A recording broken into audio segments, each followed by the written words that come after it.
अस्सलामुअलैकुम। पढ़ो विद मेहताब के साथ मैं हूं तलहा यकूब शाहीन। व्यूअर्स, आज हम डिस्कस करेंगे कि सोशियोलॉजिकल पर्सपेक्टिव क्या होता है और इसकी जो डिफरेंट टाइप्स हैं, जिसमें evolutionary perspective, functionalist perspective, conflict perspective और सबसे बढ़ के इंटरेक्शनिस्ट पर्सपेक्टिव शामिल है। व्यूअर्स, सबसे पहले सवाल पैदा होता है कि सोशियोलॉजिकल पर्सपेक्टिव होता क्या है। Sociological perspective is a broad assumption about society.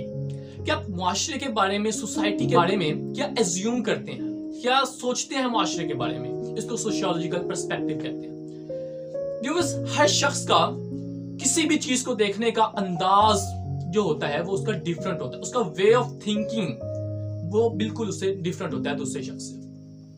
Viewers, can brown जो है वो सोशियोलॉजिकल पर्सपेक्टिव की एक बड़ी खूबसूरत मिसाल देता है। वो कहते हैं कि एक सड़क है जिसमें 5 मुख्तलिफ किस्म के लोग जो हैं वो मूवमेंट कर रहे हैं। फॉर एग्जाम्पल, वहां पे एक पुलिस मैन है, वहां पे एक चोर है, वहां पे एक शॉपकीपर है, वहां पे एक कस्टमर है और वहां पे एक सफाई करने वाला मौजूद है। अब हर किसी का उस एक सड़क को देखने का जो अंदाज है, उसका जो पर्सपेक्टिव है वो अपना होगा। एक पुलिस वाला जो होगा वो किसी क्रिमिनल एक्टिविटी को देख रहा होगा कि मुआशरे उस सड़क के ऊपर कोई क्रिमिनल एक्टिविटी तो नहीं हो रही। एक शॉपकीपर जो है वो कस्टमर को देख रहा होगा कि आया कि कोई कस्टमर आ रहा है कि नहीं। कोई कस्टमर होगा तो उसकी नजर उस दुकानों के अंदर पड़े हुए स्टॉल्स पे होगी कि आया कि वहां पे मेरी पसंद की चीजें पड़ी हुई हैं कि नहीं। सड़क एक ही है लेकिन हर किसी का देखने का अंदाज उसको डिफरेंट है। सोशियोलॉजिकल पर्सपेक्टिव की आगे 4 इकसाम है and the number 1 is evolutionary perspective।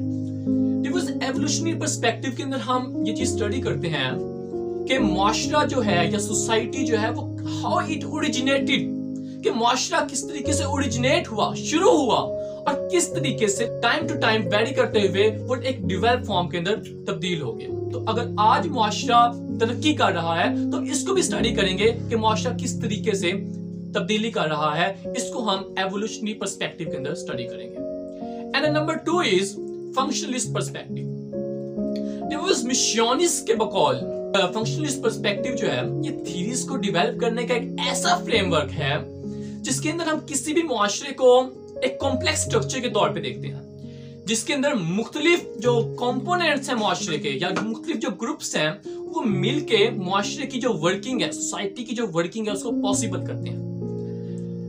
Herbert Spencer society को एक ह्यूमन बीइंग के साथ तशबीह दी है कि मुआशरे की मिसाल बिल्कुल एक इंसान की तरह की है कि जिस तरह इंसान के अंदर मुख्तलिफ उसके जो ऑर्गन्स हैं वो मिलके इंसान की वर्किंग को पॉसिबल करते हैं, बिल्कुल इसी तरीके से मुआशरे के जो कंपोनेंट्स हैं, मुआशरे के जो ग्रुप्स हैं वो मिलके मुआशरे का जो अमल है उसको आगे लेके चलते हैं। फंक्शनलिस्ट जो हैं वो मुआशरे को एक इक्विलिब्रियम की शक्ल में देखते हैं कि मुआशरे के अंदर इक्विलिब्रियम मेंटेन रहे। अगर मुआशरे के किसी एक ग्रुप के अंदर, किसी एक कंपोनेंट के अंदर भी एब्रप्ट या सडन चेंज आ जाए तो वो एक किस्म के चेंज का बाइस होता है मुआशरे के अंदर। अब हम डिस्कस करते हैं कि कॉन्फ्लिक्ट थ्योरी कौन सी है। अगेन मिशोनिस्ट के बकौल कॉन्फ्लिक्ट थ्योरी जो है वो थीरीज को डेवलप करने का एक ऐसा फ्रेमवर्क है जिसके अंदर हम मुआशरे को ऐसे देखते हैं कि मुआशरे के अंदर इनइक्वालिटी बहुत ज्यादा है जो मुआशरे को कॉन्फ्लिक्ट की तरफ लेके चलती है। इस हवाले से कार्ल मार्क्स का किरदार निहायत इंपॉर्टेंट है कि उन्होंने एक अमीर बोर्गोइस और एक गरीब पूर्ण आदमी के दरमियान जो एक क्लैश आता है इकोनॉमी का, उसको स्टडी किया है जो मुआशरे के अंदर कॉन्फ्लिक्ट का बाइस बनता होता है। कॉन्फ्लिक्ट से मुराद हमारा यहाँ पे हरगिज वायलेंस नहीं है।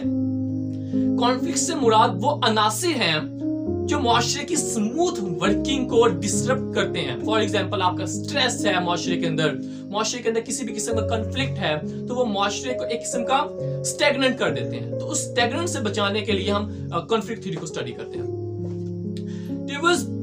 कॉन्फ्लिक्ट जो है वो पॉजिटिव भी हो सकता है। फॉर एग्जांपल, अगर एक सोसाइटी के अंदर, एक मुआशरे के अंदर ऐसी सिचुएशन डेवलप हो गई है जिससे मुआशरे के अंदर बहुत ज्यादा स्ट्रेस आया हुआ है, मुआशरे के अंदर बहुत ज्यादा कॉन्फ्लिक्ट है मुआशरे के अंदर या बहुत ज्यादा कंपटीशन है मुआशरे के अंदर, तो इसमें पूरी सोसाइटी जो है वो अपनी एक कॉमन कॉज के ऊपर इकट्ठी हो जाएगी। तो इस तरीके से मुआशरा जो है या सोसाइटी जो है पॉजिटिव चेंज की तरफ जाती है, जिससे हम ये भी कह सकते हैं कि कॉन्फ्लिक्ट हमेशा नेगेटिव नहीं होता, वो पॉजिटिव किरदार भी अदा कर सकता है। अब हम डिस्कस करेंगे जो लास्ट थ्योरी है सोशल पर्सपेक्टिव की, वो है इंटरेक्शनिस्ट थ्योरी। इंटरेक्शनिस्ट थ्योरी के अंदर हम ऐसे सोशल स्ट्रक्चर पे फोकस करते हैं जो मुआशरे को एज अ होल स्ट्रक्चर करता है, शेप अप करता है। इंटरेक्शनिस्ट थ्योरी के अंदर हम ये पढ़ते हैं या इस चीज को फोकस करते हैं कि हाउ पीपल एक्ट, कि लोग किस तरीके से एक्ट करते हैं, मुख्तलिफ चीजों को किस तरीके से रिस्पॉन्ड करते हैं और किस तरीके से एक दूसरे के ऊपर इन्फ्लुएंस डालते हैं। इस हवाले से हर्बर्ट मीड का किरदार निहायत इंपॉर्टेंट है और इंटरेक्शनिस्ट पर्सपेक्टिव का ही उसका एक पहलू है जिसको हम कहते हैं सिंबॉलिक इंटरेक्शन। सिंबॉलिक इंटरेक्शंस में हम इस चीज पे फोकस करते हैं कि मुआशरे और लोगों के दरमियान सिंबल्स के थ्रू जो इंटरेक्शन होता है उसको हम स्टडी करते हैं। फॉर एग्जाम्पल, पढ़ने वाला जो है, रीडर जो उसको पढ़ने वाला है, उसके दरमियान जो ताल्लुक है वो सिंबॉलिक इंटरेक्शन है। सिमिलरली, अगर हम सड़क पे जा रहे हों और ट्रैफिक का रेड सिग्नल हमारे सामने आ जाए, then we are bound to stop there. हम वहां रुक जाते हैं। क्यों रुकते हैं? हम इसलिए रुकते हैं कि मुआशरे ने हमें सिग्नल दिया है, हम उस सिग्नल पे बाउंड हो जाते हैं, उस सिग्नल के साथ हम इंटरेक्ट कर रहे हैं, हम वहां पे रुक रहे हैं और जैसे ही सब्ज लाइट आएगी हम वहां से चल पड़ेंगे। इसको सिंबॉलिक इंटरेक्शन कहते हैं। That's all from today's lecture। आज हमने सोशियोलॉजिकल पर्सपेक्टिव को कवर किया, उसकी मुख्तलिफ टाइप्स को कवर किया। See you next time। अल्लाह हाफिज़।